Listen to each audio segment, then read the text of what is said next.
சின்னையாவுடனோட கருத்து வேறுபாடு நீங்கிடுச்சா இல்லை தொடர்ந்து?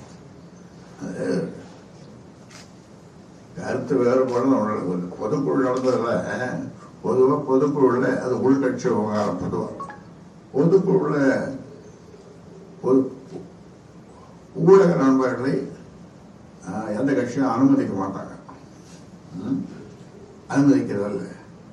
அது எங்க உள்கட்சி பேசணும், தேசிய அது சரியா போச்சு. அவரு மறுபடியும் இங்க வந்தாரு, பேசணும். அது ஒண்ணு.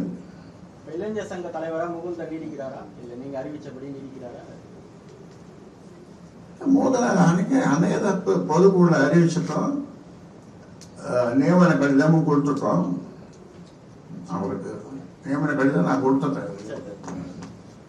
அவர் நீடிக்கிறார் பேச்சே இல்லை.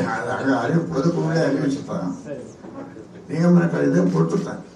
மறுநாள் நியமன கடிதம் இங்க வந்து டைப் பண்ணி கொடுத்துட்டேன்.